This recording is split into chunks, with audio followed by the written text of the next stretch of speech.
तर कल्याण डोंबिवली डॉक्टर मारहाण प्रकरणामध्ये रमेश म्हात्रे प्रकरणामध्ये उत्तर द्यावं अशा प्रकारची मागणी सभागृहामध्ये अंबादास दानवे यांनी केलेली आहे। अंबादास दानवे यांनी सभागृहामध्ये हा मुद्दा मांडल्याचं पाहायला मिळालं। तर रमेश म्हात्रेवर गुन्हा दाखल करून कडक कारवाई केल्याचं उपमुख्यमंत्री शिंदे यांनी उत्तर दिलेलं आहे।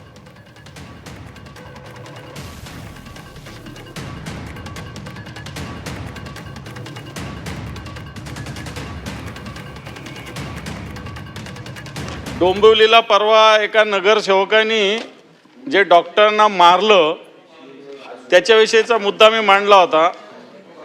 त्याच्यानंतर एक मुरबाडच्या आमदारांनी जेलमध्ये असलेल्या गँगस्टरला सुपारी दिलेली सभापती महोदय, त्याचा मुद्दा मी मांडलेला आहे। पनवेलकर नावांच्या व्यक्तीला मीरा भाईंदरच्या नगरसेविका निशा नरेश नार्वेकर यांनी दिलेलं डीजीला आणि मुख्यमंत्र्यांनी दिलेलं पत्र आहे कोणाकोणाविषयी कारवाई करावी।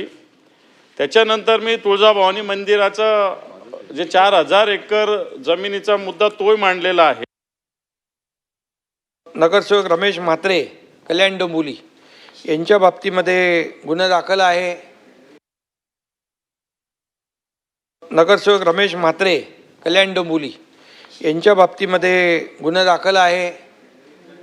ते अटक आहेत, त्यांच्यावर कडक कारवाई केलेली आहे।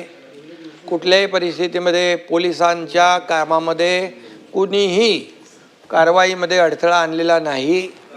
आज तुम्हाला कळलं असेल की कोर्टाने देखील भूमिका घेतली आणि व्हिडिओ कॉन्फरन्सिंगद्वारे न करता प्रत्यक्ष कोर्टामध्ये हजर करण्याच्या सूचना दिल्या। तिनं हॉस्पिटलमधून काढून पोलीस स्टेशनला घेऊन गेले, लॉकअपमध्ये घेतलं, लॉकअपमधून कोर्टामध्ये नेला। आता पुढचं ते काय आज कोर्टामधलं आहे।